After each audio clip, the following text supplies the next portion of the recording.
digestive tract and our brain is something that we don't hear about a lot. It's something we just don't talk about.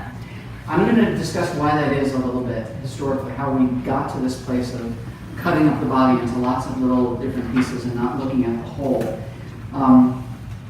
But it all started really with my basic training in functional medicine. And when people say, what is it that you do? And I say, I practice functional medicine, there's this inference that other people are practicing dysfunctional medicine, which it might be a little bit true when you see that at the end of this, but it's not really that description. Functional medicine says that as a practitioner, I care a lot more about the way things work than the names of things. I don't really care about the names of your diseases that much, although I know the names of lots and lots of diseases.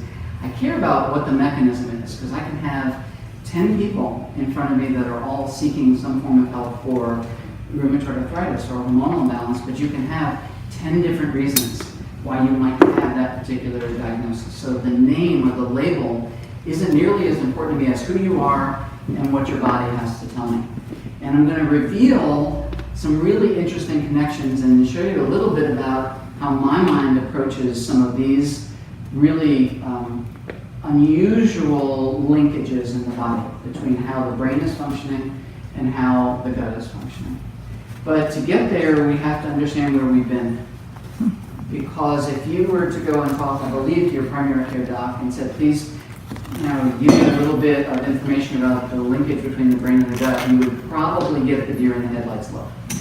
Because having taught at 2 different medical schools to third-year students, I know that you would get the deer in the headlight look because these connections aren't really well described. And there's a good reason for that. There's a lot of gobbledygook inside of the body. You open the body up and it's just a mess. There's a whole bunch of stuff. And the only way that we can simply make any sort of sense of this stuff is to split and segment the body into systems. Does that make sense? So if you, let's say you're just opening up a big black box. You don't even know what it does. And you're like, well, let's figure out the stuff that spins, and let's figure out the stuff that goes in, and the stuff that goes out, and the stuff that blinks, and we'll divvy that up and try to really understand those individual compartments. And all of a sudden, 3 of you would say, I want to be the specialist of the blinking stuff. And then a few of you are like, I really don't care about the blinking stuff. I want to be the specialist of the stuff that goes in. And God help us, some of you are like, I really want to see the stuff that comes out. And suddenly we're going to have these forms of specialization, aren't we? We're going to have people that basically have claimed the body, and those are the gists. Urologist, gastroenterologist. It's saying, I claim this area in medicine. I will study it longer and harder than anybody else that is not claiming this area in medicine. And I'm going to get really good at understanding the names of the diseases in this area and the typical treatments and the atypical treatments that could be used to fix the things wrong in the area that I'm dealing with. Everybody with me so far? And this makes a lot of sense unless you're a patient. Because when you're a patient, then you're simply getting a little confused because you go in and you say, well, they say, what are you here for? And say, well, I've got headaches and got a little bit of diarrhea. When I don't have that, I have constipation. And I burp and my skin itches. And lo and behold, if you happen to be the one seeing the gastroenterologist, he or she is going to say, I can help you probably with the fact that you've got alternating diarrhea and constipation. But I'm going to send you to another gist to help you with your skin, the dermatologist, right? And, if you're having a problem with headaches, I'm going to send you to the what? Neurologist. You're going to go to a gist because I'm not the gist of that area. And these territories are not arbitrary. They're really fairly well protected because by code, band of brothers and sisters, you don't kind of step into the other person's area. You refer across the boundary, which is great, unless you're a patient, because by the time you're done getting segmented, it doesn't look a lot different than this, because you don't know who to talk to, nor are the connections being made, are they? You're not making these really important connections between, are my headaches coming from my gut? I don't know. Who's going to figure that out? The gastroenterologist or the neurologist? Neither, because they're not going to connect these 2 dots. So this segmental approach to medicine tends to break down really, really quickly. And there's a reason for this, is this segmental nature of the body was developed, that model of looking at things was developed well in advance of some really important research developments in the last couple decades. And they include how our genes wash over our body, and our body and interactions wash over our genes. And this whole concept of something called molecular biology, which I'd love to understand more of. I study it every day, and every day I know less about what I'm studying because it's so vast. But it isn't just the stuff that we're made of and the pipes and the tubes and the wires. It has to do with how the chemicals flow and how they flow over our genes. It's pretty darn complicated stuff. And because of it, I find that in my role looking as a functional medicine doc, I'm really interested in the web-like connections between things more than I am the individual naming and the specialization. So if someone comes in and says to me individually, look, I've got a lot of gastrointestinal problems, and I have problems with my brain, I have some skin-related issues and hormone-related issues. Do you have experience in any of these things? And the short answer is, I don't have the depth of experience in any one of those areas, but I may have more experience than a whole lot of people in looking at the whole and trying to understand the connections between them. So I'm not a specialist in anything other than the way that the body functions, but because of that, it makes my brain think differently. And I'm going to invite you to do something with me today. The idea for this whole thing tonight was, hey, we're going to look at this gut-brain axis.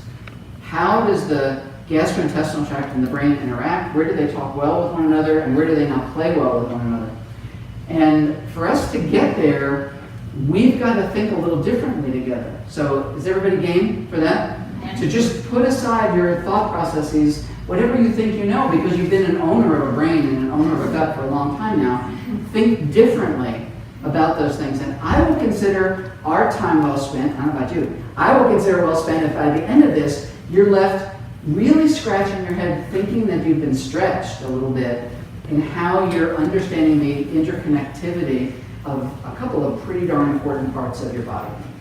Now, the monumental import of understanding how to care for our brain is punctuated by the sheer amount of neurodegenerative disease that occurs everywhere in the world, and especially in our country. So neurodegenerative diseases, most people think of Alzheimer's dementia. Most people think of Parkinson's. There's a whole slew of others, including those that happen in really young kids, like developmental issues, autism, all of that. So we've got that entire spectrum. And anybody here interested in keeping their brain their whole life? Okay. Right now, your chances of that aren't great, which is a really sad thing to tell you, unless you do something different. The chances are really not very great. Right now, roughly speaking, we've got about 5.4 million people in the United States with Alzheimer's dementia, expending about $200 billion of healthcare dollars towards the treatment and maintenance of those things, and we're not doing a great job with it. And that represents 1 in 8 adults. So take a look at the 8 people around you. Assume it's not you, I hope, but it's going to be one of you. And that rate is increasing, not decreasing. We're not on this thing yet. It's not like this is tuberculosis and we got this thing solved. This is a scourge that is going to make something like the AIDS epidemic look like patty cake. This is something that is taking our healthcare dollars out and our people in our country out by the truckload. And by 2050, we're looking at 16 million people, or $1.1 trillion healthcare dollars. Any way you look at it, it's not a great thing. And we have not started in this country to understand the root cause. We've not started in this country to really address these underlying connections that are so, so important. There is a new diagnosis every 30 seconds of Alzheimer's dementia. That means in the short period of roughly 2, 3, 4 minutes that I've been speaking, we've got 8 new cases of Alzheimer's dementia that just were basically revealed. Now, the reveal is kind of the important part of all of this, because there is a really critical time period that develops before the brain starts to show us that it breaks down overtly. What I mean by that is, for some period of time before the brain breaks down, it actually is stopping functioning. We just don't notice it yet. You ever hear that metaphor of the frog boiling in the pot of water? Yeah. I don't know if it's true or not. Maybe try to boil a frog, thank goodness. Let's assume it's true. If you place a frog in a lukewarm pot of water and you start to bring up the temperature slowly, the frog will not jump out, although the frog can, because the temperature rises so slowly they don't realize that they're baking. We are baking our brains. So the average amount of time from the inception of where the brain begins to break down to where we see the very first symptom. I'm not thinking so clearly. I can't remember why I went into that room. The train of my thought is only one car long. That kind of stuff. Do you want to guess how long a period of time that typically is to where the actual start of the brain problem is to where you first notice the first symptom? 20 years. That's sobering, right? Because I'm sure a lot of you are over 20 years old. And therefore that means that it is possible, if not probable, that some degree of breakdown has begun to occur without you knowing it. Now, I'm going to give you this first set of very disruptive thoughts and then work a little bit closer into an understanding of how this all plays together. But let me give you two things that I look at, two factoids, and see if you start to make these unusual connections the way that I do. In the case of neurodegenerative disease, especially things like Parkinson's, what is the first symptom? When I say that the first symptom shows up is not for 20 years, what is the first most common symptom that shows up? Tremor. You think it's a tremor. That's a really good guess. What do you think the first symptom is that shows up? My father's foot dragged. Foot dragging. Handwriting. What's that? Handwriting. Falling, handwriting, all of these, right? The typical pin rolling motion, sometimes the pin motion. What do you think it is? Do you think it's any of those things? It's actually constipation. And it's almost universal.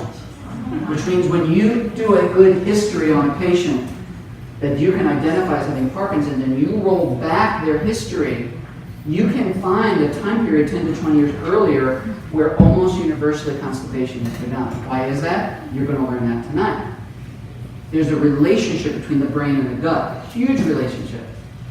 So who are we seeing for this? The neurologist or the gastroenterologist? If you're splitting people up and you say, I have constipation now and I've treated it for 20 years, I've gone to my primary care, I finally went to a gastroenterologist.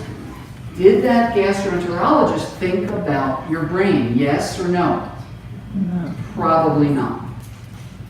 Probably not. I'm sure there's some shining lights of gastroenterologists out there, but I'm going to guess not.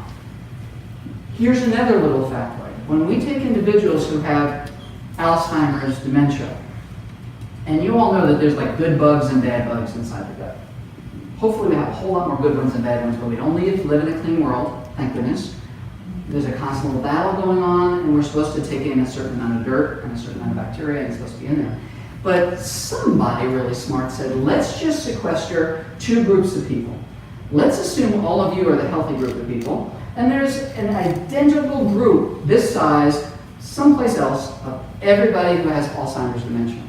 And what they said was, I'm going to cut up your poop into really, really small pieces, and I'm going to culture it, and I'm going to figure out the bugs that all you healthy control people have, and the bugs that the Alzheimer's dementia people have.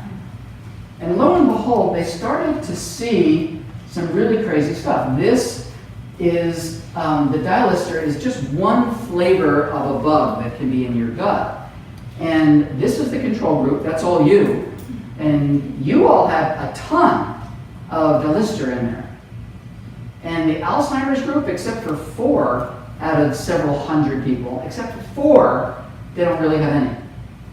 Now, if you think that's just one bug, the entire study is kind of jaw-dropping because that entire group up top are all the people with Alzheimer's dementia that have none of some really important bug, This next group over here is the group of individuals that have some bugs because they're in Alzheimer's dementia, where typically the group didn't have that. Here's another group of bugs that the Alzheimer's dementia group didn't have any of, and another group that the Alzheimer's dementia group had tons of that you all healthy people didn't. Do you think this is relevant? I think it's wildly relevant. Do you know what it means yet? No, but you will. You're going to understand that tonight. We're going to talk about the gut-brain axis from two different really critical perspectives, and we're not going to talk about it from this perspective. We're not even going to say, well, we're just talking about the digestive system and the nervous systems. We're going to talk about the body as a whole. And when we use this word holistic, which we kind of all throw around a little bit, maybe tonight is the first time you're really going to understand what that word means. Because it doesn't mean, wearing Birkenstocks and chewing twigs and baying at the moon. It means seeing the body as the sum of its parts, and those sums being much greater than the individual parts themselves. The gastrointestinal system is not alone. The nervous system is not alone. And I could go on and on, but I'm going to just stop there tonight because we have a short period of time together and I have a pretty challenging mandate, which is to give you two wows. I want to give you two really big things that you can leave with tonight and say, those two things really started to steer me on the course of thinking differently about my brain, and those two things really started to steer me differently in the direction of thinking differently about my gut. But I do want you to have a great deal of compassion for all the doctors and the specialists that you see from this point on, because they are clearly just like blind scientists, all investigating different parts of an elephant. It is absolutely true that a blind scientist investigating this end is going to absolutely claim with 100% certainty and using the scientific method that that's the butt. And another one is going to say, well, this is the tusk, and this one is the trunk, and this one is the leg, and they are all 100% right.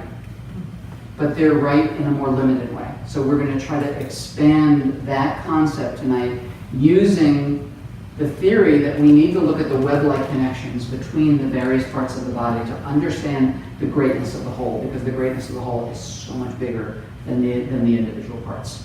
So we are going to look at two really big connections, really two big bridges in the body that I think when I sat down to consider how was I going to share something of meaning to you, I just thought about the two favorite things I like to think about and talk about relative to patients and their health. And one of them has to do with the vagus nerve. One of them has to do with a connection between the brain and the gut. So some signaling that is going down to the gut saying some really important things. Sounds a lot like Las Vegas, but it is spelled way differently and does a whole lot more. The other is the blood-brain barrier. We're going to talk about that in a very unique way and understand how the gut can spill a whole bunch of junk into the brain without you even knowing it. Everybody with me so far? So assume one thing, that we are on one level a whole bunch of wires. There's some really important electrical connections that need to be made between the brain and virtually every organ system in the body. And the gastrointestinal tract is not spared from that at all. The gastrointestinal tract really needs as much care and information and coordination as it can possibly get, because it's doing lots and lots of things for us. And what we fail to understand, I think, is that at its core, the gut, whatever you think about your gut, is really a big brain.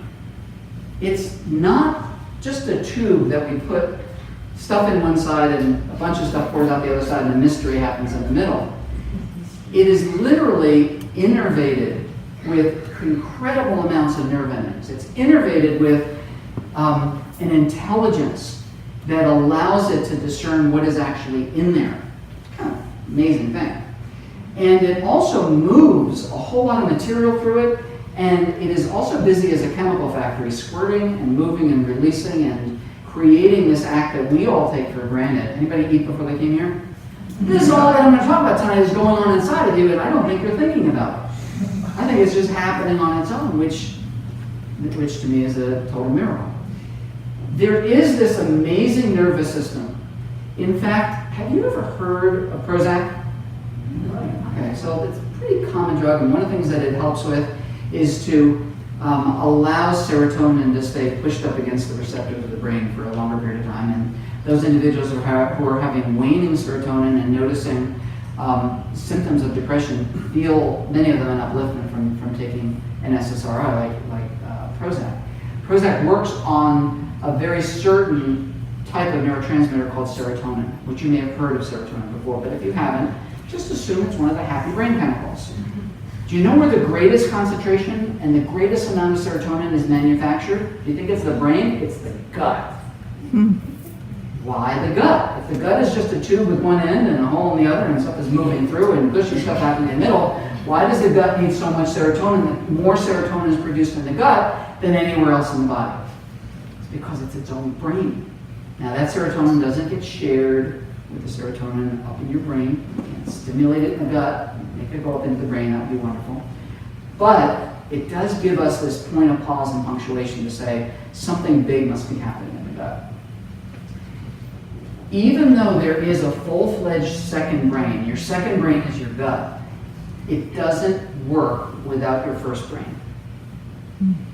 If you cut the nerve endings between your brain and the control of the gut, you know what happens to the gut?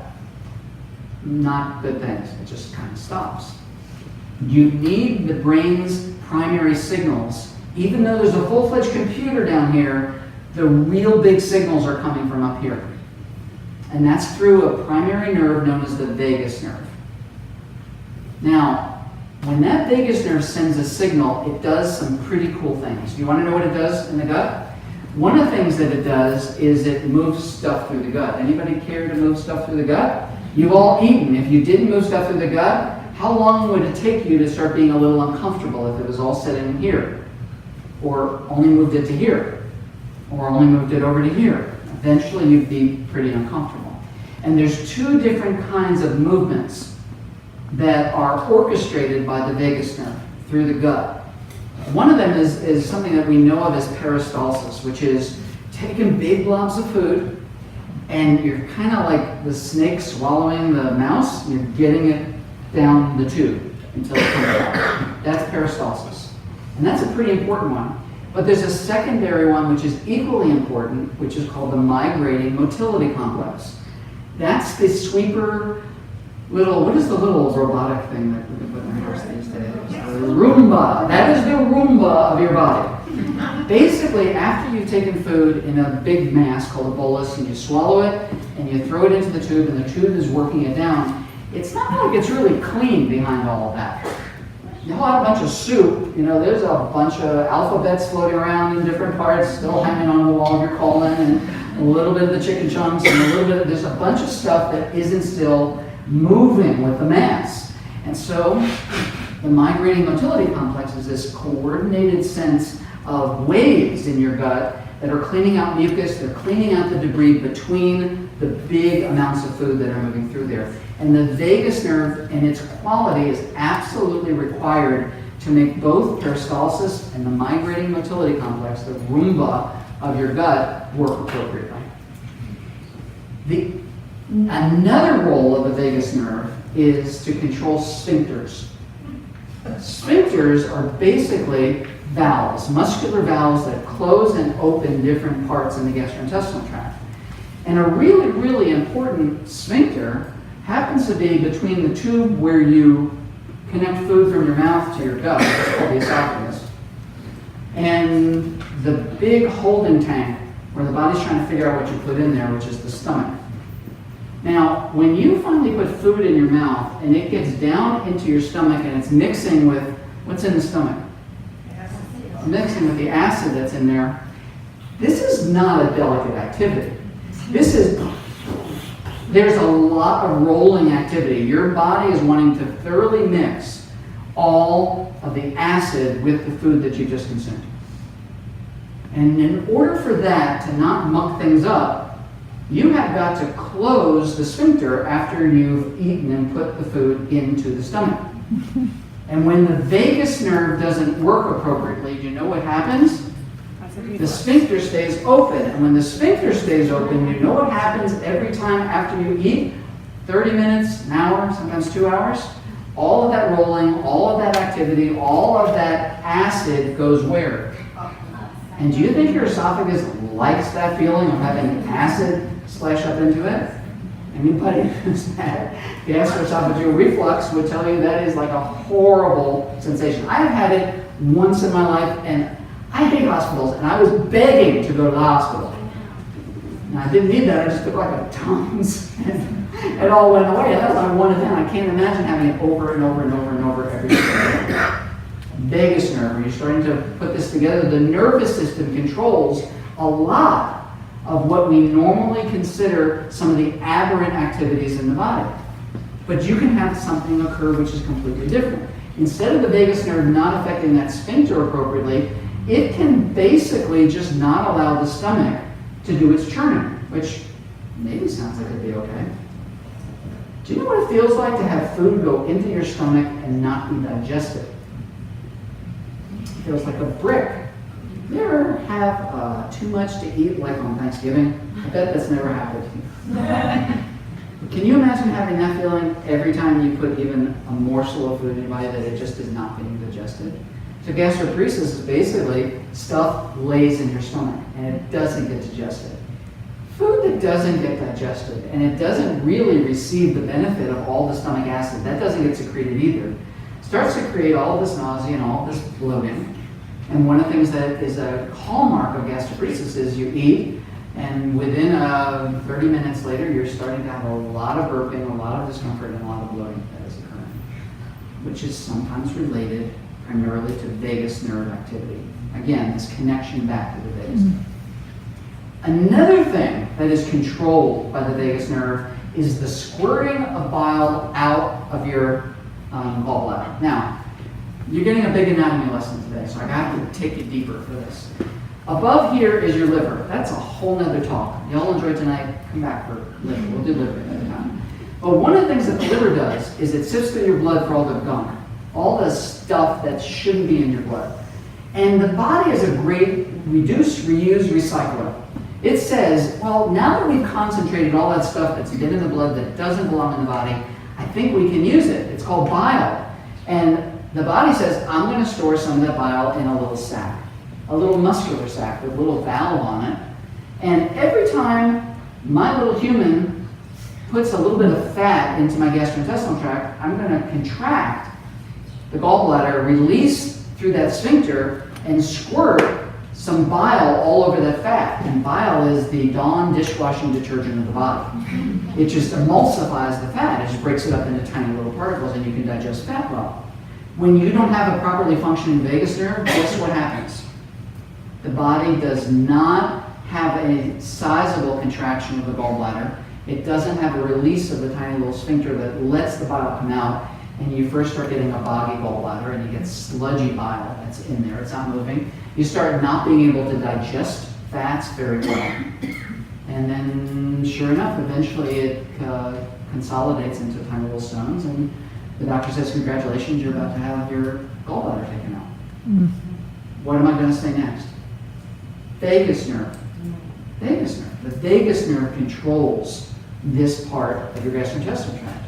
You go to your gastroenterologist and you say, I'm having the blah, blah, blah, blah. What is the chance of your gastroenterologist saying, vagus nerve? Maybe 0. I think it's close to 0. Maybe. And I think it's relatively close to 0. We have more to do. The vagus nerve innervates your pancreas. Now, you may know already that your pancreas secretes, as an endocrine organ, insulin to regulate your blood sugar, but that's not the part of the pancreas I'm interested in sharing with you today. When the brain sends a signal to the pancreas, one of the things it does is secrete again into your gastrointestinal tract everything you need to digest proteins and fats and carbohydrates, all your enzymes. Whether you know biochemically what an enzyme is or not, just assume that it's a little Mr. and Ms. Pac-Man that's there to help break down your food. And when you don't have a proper innervation of your vagus nerve going to the pancreas, guess what happens? You don't have that release. And when you don't have that release, you don't break down fats, you don't break down proteins, you don't break down carbohydrates. And there's more. Maybe the biggest one, which is the vagus nerve controls the blood supply to your gut. The vagus nerve makes the blood supply go to your gut. Now, many of you right about at this moment have a lot of blood supply going to your gut, and it's leaving your brain. I'm watching you. I will not call you out. I'm not an embarrasser. But I can tell this is going on. It's called postprandial fatigue, where like all of the blood that was in your brain and your muscles is like in your gastrointestinal tract right now. And your brain slows down and you kind of want to have a little sleepy, resty time. What happens when the vagus nerve is not functioning properly is that blood supply is not given to the gastrointestinal tract. And when the blood supply doesn't go to the gastrointestinal tract, it withers. And when it withers, you get atrophy. So any part of the body, if I cut the blood supply to the arm, how long would it take for the arm to not look like the arm? Not very long. Eventually it would turn gangrenous and you'd have to take it off. Body can't do that with the gut. It just tends to wither away and become really, really permeable to bacteria and toxins.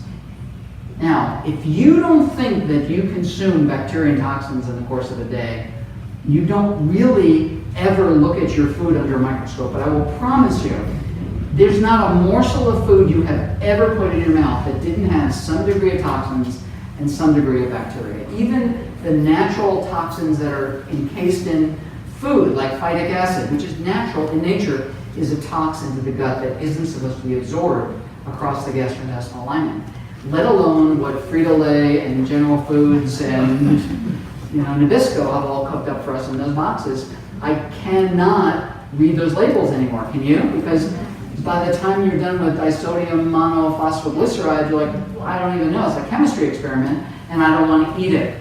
Your body is exposed to very bad bacteria and very bad toxins all of the time. And when your gastrointestinal tract is healthy, guess what? It doesn't matter. It doesn't matter. It doesn't mean you can be bulletproof or stupid. It just means that you're relatively impervious and it's not going to pass easily into your body. But if your vagus nerve is not sending signals appropriately to your gut and you have this villus atrophy, you're going to have some really bad things occurring inside of your body. I knew there was going to be a nice video coming up here at some point in time. When food goes into the mouth, it's in little chunks, and we think it's all chewed up and ready for the body to absorb, but these little chunks are just kind of like big balls, like miniature-sized ping pong balls that are going to pass through that sphincter in a second. Here's my favorite part. Wait for it, and it got into the stomach, okay? It went through the sphincter and it closed because the vagus nerve was working, and now we have shag carpet.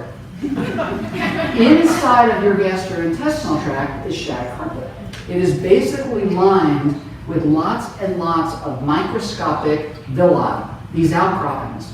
The outcroppings are occurring in your gut to increase the surface area of your gut. If I took your gastrointestinal tract now and I spread it out, how big would your gastrointestinal tract be? I just took yours and I spread it out. Would it be the size of the mat or chair that you're on? Would it be the size of this room? Would it be the size of this building? Would it be the size of these two buildings? Would it be the size of this square block? Would it be the size of a football field? Yes. That's the size of your gastrointestinal tract spread out end to end by narrowing out and cooling out all of those villi.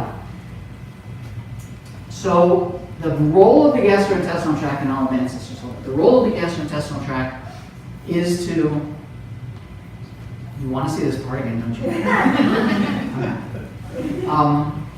To create enough surface area that your food, when it gets in there, can be dealt with. Now, dealt with doesn't mean absorbed. Dealt with means that there has to be a very good nervous system in the gut and a good immune system, which is all these lymph nodes that are underneath the surface of all of those tiny protrusions, those villi. Your immune system needs to be active. Now, the reason your immune system needs to be here and active is because you're putting garbage into your body all the time, and your body wants to know, did you make a good choice or did you make a bad choice?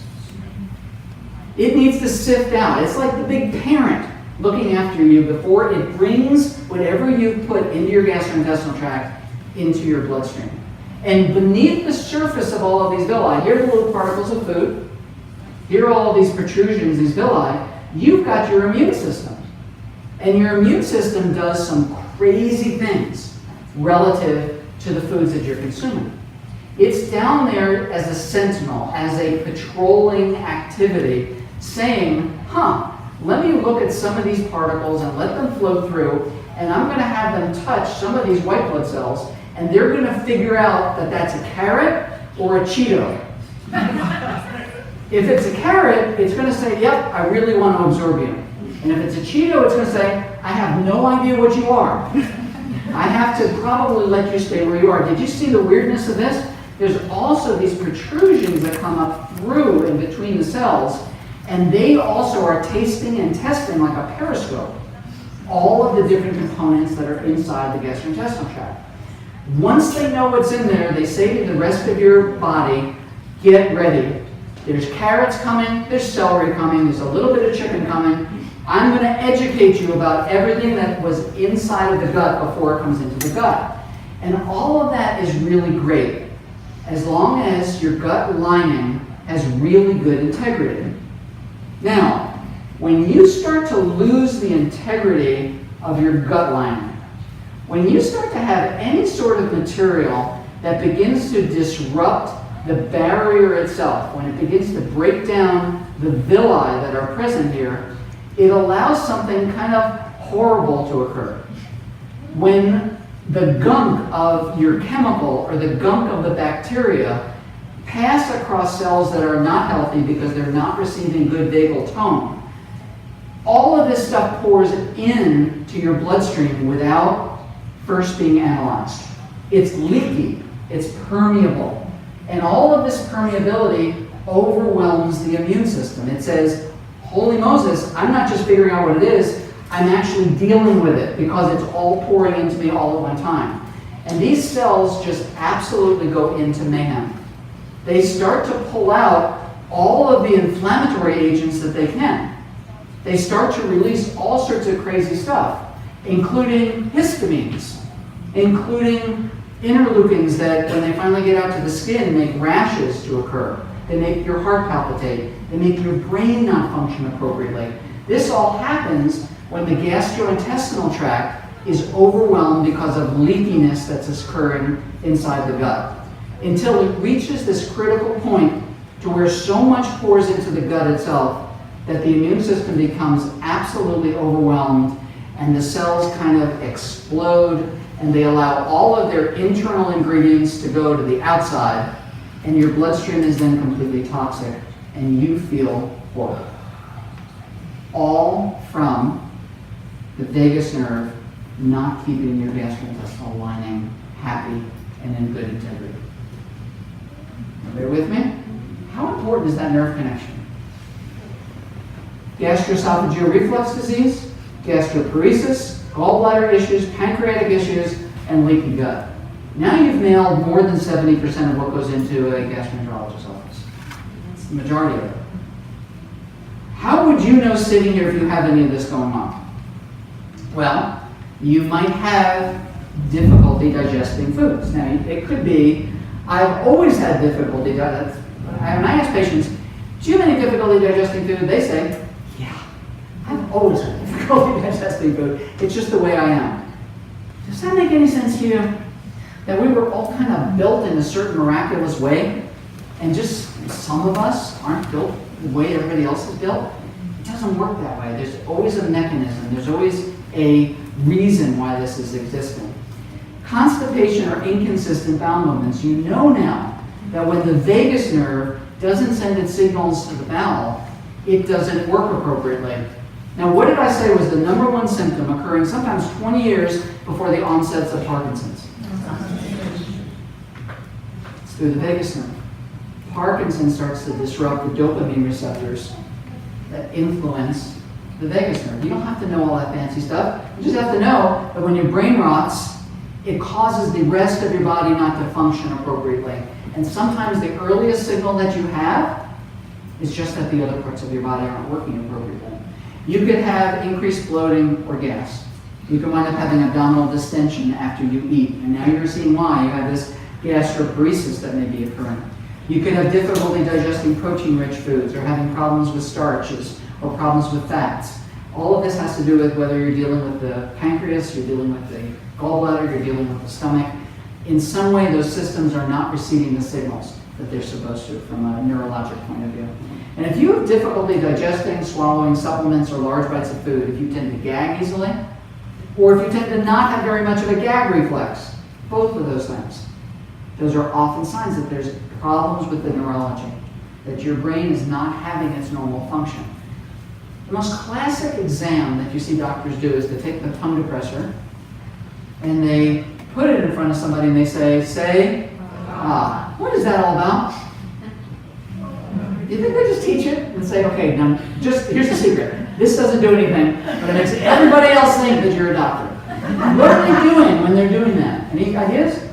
They're looking at the very back of your throat and the muscles there, the uvula and the palatine muscles. Because if they're smart, they're looking for whether when you say the word ah, that there's an appropriate lift that occurs. And that lift needs to be 100% symmetrical on both sides. So when I got these third-year students in front of me, that's what I asked them. I said, when you stick the tongue depressor in and you say, ah, what are you looking for? And 100% of the time they say, the lift of the tonsils, the palatine, and the uvula. And I say, the lift anywhere? And they say, and I go, you're looking for a symmetrical lift. And they look at me like the deer in the headlights. Like they've never heard that there's two hemispheres of the brain and they don't function equally, and when one is not lifting at the same rate as the other, it means something. It means something. So we're not just interested if the nerve's been severed, we're interested whether there's balance in all of those areas. When we are thinking about the vagus nerve, we are thinking about the primary control center of the whole gastrointestinal tract. So are you interested in knowing the things you can do to make your vagus nerve better? Is that a loaded question or what? I am the master of the softball. I got your attention. You're like, I didn't care about the rest of it. If you question it below, I definitely want my brain and I want to be having the rest of my gut working appropriately. Some of this stuff sounds weird. Some of this stuff sounds wonderful. Some of it sounds easy. And some of it will probably sound to you like, I will never ever do that. That's fine. Pick something here. Pick something here. All of this affects the vagus nerve. Now, there's one place in the human body that the vagus nerve is closest to the surface of the skin where we can see it. Do you know where that is? In the throat. The vagus nerve goes from your brain down to your gut. You can't get to it on the inside too easily. But in the back of the throat and lining the sides of the throat, it's so close to the surface that all the stuff you do with your throat can really have a big effect, including singing your little heart out.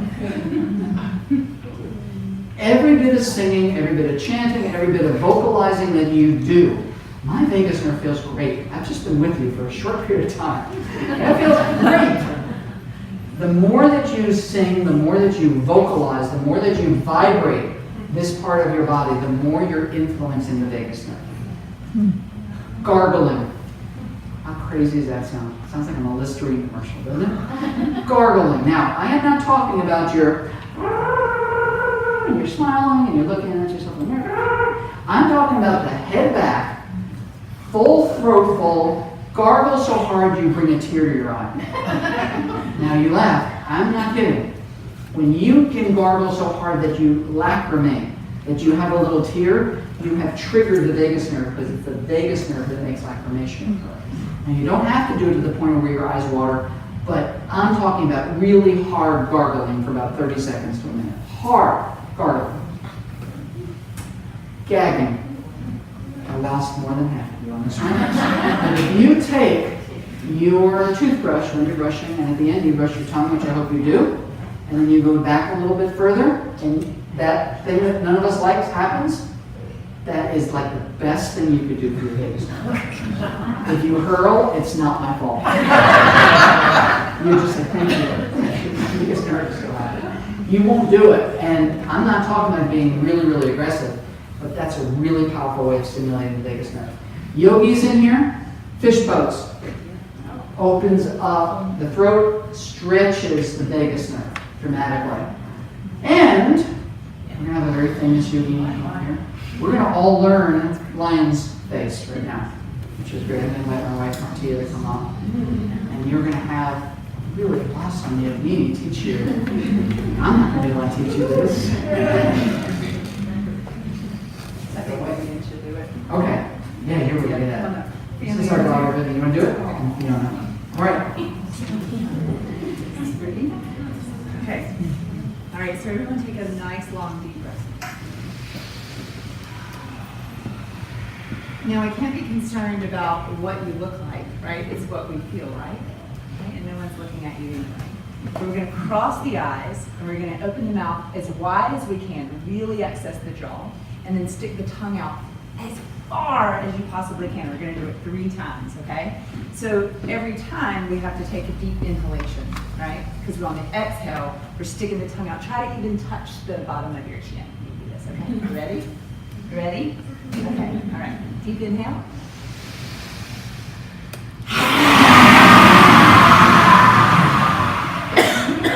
Do it so much your face shakes.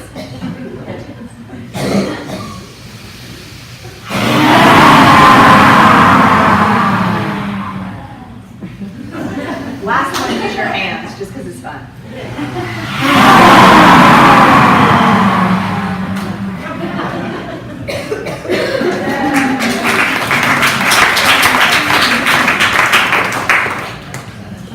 I'm going to speak out of turn. May I? I can tend to create a small amount of irritation from my wife occasionally. It's not my job, but it happens. And one of the things that lion's face does is it activates that vagus nerve, which is also your parasympathetic nervous system. It relaxes you. One of the ways I know when I have reached my wife's ultimate level of frustration with me is she just looks at me and she goes,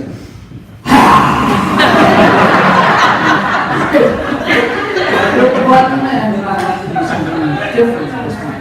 So we look at the vagus nerve. Now comes the second. Was that a good secret? Okay, so we'll go to the other side of things, which is not just what the brain does to affect the gut. What does the gut do to spill over to affect the brain erroneously? And that has to do with the integrity of your blood-brain barrier. So we talk about leaky gut, right? We talk about leaky brain. Your brain is very sequestered from the rest of your body. The blood supply that is going to your heart and your liver, your muscles, all the other parts of your body is not intended to go to the brain. The brain doesn't live off of blood directly. Did you know that? Yeah. You actually did know that. I'll tell you how. If you hear that somebody has a type of stroke called a hemorrhagic stroke, not the kind where you block an artery, but an artery opens up, how much does the brain like being filled with blood? Blood is a toxin for the brain. It melts the brain. Blood and brain don't mix. So we have this amazing filter, this membrane, that's far more sophisticated than any of the other membranes like the kidneys or the retina or any other area that's very specialized. And this blood-brain barrier does something amazing, which is it only lets really, really small, tiny molecules go into the brain. And the brain loves the tiny stuff. It likes little amino acids. It likes little hormones. It likes small things. The dance of the tiny molecules is the fodder for the brain. It loves it. It doesn't like big molecules like blood cells and big globs of protein in the chicken salad you had for lunch don't wind up and are not intended to be inside of your brain. When the brain can properly filter through this blood-brain barrier, only the small molecules, it gets very, very happy. And when it has anything bigger than it's supposed to have go into the brain, it becomes a brain on fire. It becomes a leaky brain that becomes an inflamed brain. And inflamed brains turn into degenerative brains. Do you know why brains degenerate? Alzheimer's, dementia, Parkinson's, all the way down the autistic spectrum. Do you know why that occurs? Neurologic inflammation. You can't damage the brain without inflammation. Chicken salad damages the brain and causes inflammation if it gets across the blood-brain barrier. So what are some signs of a leaky blood-brain barrier? The number one is brain fog. Now when I ask a patient, do you have brain fog? And they say, what is brain fog? I know they don't have brain fog. But when I say do brain fog, and that word like means something to people with brain fog, they're like, that is exactly what I have. I can't think my way out of a paper bag sometimes. Sometimes I'm just like, I'm a really sharp person, I have a lot of thoughts, a lot of feelings, a lot of expression, and I can't get, I'm just trapped in here. I'm just fogged out. Chronic fatigue is also part of this leaky blood-brain barrier. So is poor brain endurance. Like you can get started on something detailed, but you can't finish the thing detailed. You can think really clearly for a short period of time, and then the brain fatigues out. Food or environmental sensitivities that create a neurologic problem. When I eat something, I get a headache. First thing I think about, for example, when someone tells me that, is a blood-brain barrier problem. When I eat something, I have this weird thing that happens with my vision, or I get ringing in my ears. Not your ears, that's a neurologic mechanism in your brain. Or I get headaches. Or I get depressed when I eat certain things. One of the easiest ways to test the brain is to do a challenge of big and small molecules. So we use something called GABA. You can buy GABA, 500 milligram capsules in every health food store. It's actually a neurotransmitter. The reason that it's in health food stores, quite interestingly, is it's sold as something that helps people to relax, which it does, GABA does do that, and to help them sleep, which it does do that. I'm not using GABA for that purpose when I give them GABA, because if you swallow a pill of GABA, the molecules of GABA are so freaking big that they should never get into your brain and never produce any of those symptoms. So if someone swallows a GABA capsule and tells me that they felt more relaxed, that they felt a little sleepy, that they felt maybe a little bit of a headache or a little bit of nausea, I'm knowing that those big molecules of GABA got into their brain. Now, isn't this weird? Health food stores are selling this stuff to help people to go to sleep, and every one of them should come with a warning, which is, if this is helping you, you need to go to a doctor. Not just for your sleep problems, but because you probably have a leaky blood-brain barrier. Otherwise, this shouldn't work for you. It's a great test. It's a super cheap test of your blood-brain barrier. The reason that the blood-brain barrier matters, especially as it relates to the gut, I'm going to take you back up to all of those bad bugs that are in people's guts. Are you familiar with this drawing? So here's all those tiny little villi. Here's the atrophy that occurs when the vagus nerve doesn't send all of the blood supply that it needs to the gut. And do you remember what we called it when all this stuff passed between the cells? We called it leaky gut, right? So leaky gut or gut hyperpermeability. When all of that bacterial garbage gets into the bloodstream, it also can begin to break down the membrane between the bloodstream and your nervous system, your brain. That same leakiness can occur for exactly the same reason. When you don't take care of your gut and all of that sludge gets into your bloodstream, I want you to think the next place that sludge is heading, 2 or 3 beats of the heart later, is where? Right to the brain. And when it does that, it creates an immune response, inflammation, the generation of free radicals, which is just break down the tissue really quickly, and it causes neuroinflammation. Whenever you see that word from here on out, I want you to think about all the diseases. Parkinson's, Alzheimer's, poor cognitive function. That's the more medical term for the process that goes on that leads to the breakdown of the brain. So, how do you seal and heal your blood-brain barrier? Anybody interested in figuring this out? Yeah. You can do all these things even if you have a healthy blood-brain barrier. Just keep it going. First of all, heal your gut. Do any one or more of those vagal nerve toning exercises every day. It takes you 30 seconds to a minute, and you're going to have a healthy vagus nerve. Avoid gluten. Gluten is the devil. I know you think it's just like helping people to sell other things that we shouldn't be eating and all of that. Everything says gluten-free. I love the Twizzlers thing. And for a while there it said fat-free. Now it says like healthy gluten-free dessert. It's the craziest thing I've ever heard. However, gluten itself is a really frequent in our culture inflammatory agent that breaks down the blood-brain barrier. And it's ubiquitous. It's everywhere in everything we're eating. Try to eat gluten-free for a while. And you're going to realize that it's like in everything. And anything that's in everything is not designed to be in our body all the time. Drink coffee. Did you ever think anybody that everybody likes to get good news about their bad habits. Coffee has a couple of things, including some really interesting phenols, some resins, and caffeine, all of which have a benefit to the blood-brain barrier, which is a good thing. Avoid alcohol. We drink alcohol, and why do we drink alcohol? Everybody says, I just love the taste of wine.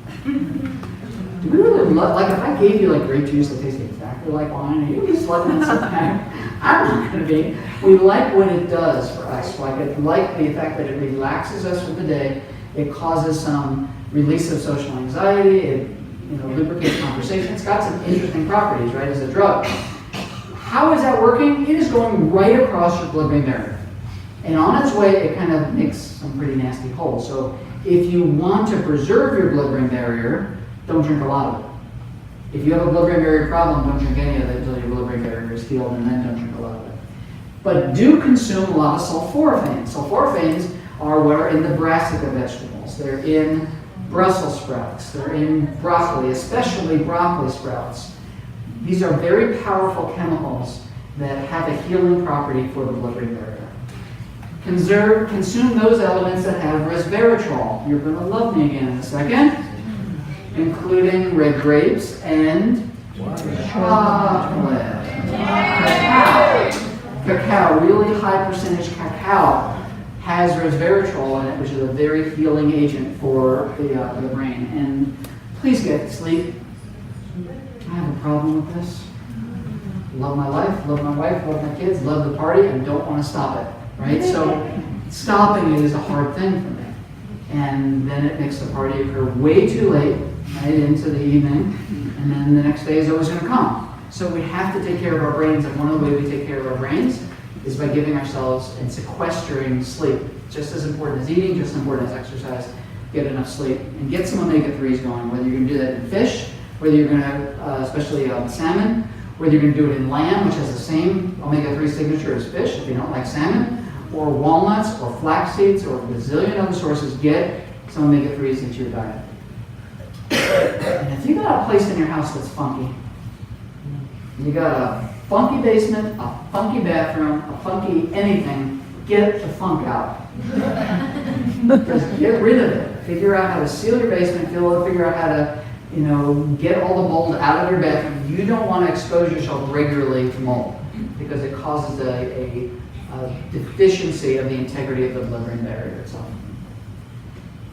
These are the web-like connections I want you to start thinking about. These are only 2 areas of hundreds of the way the body are all connecting different parts in unique ways. But you've learned about 2 really important ones. How the vagus nerve controls almost every major gastrointestinal function, and how when you break down the gut, it can cross across a leaky blood-brain barrier and make it more leaky and create neurologic inflammation.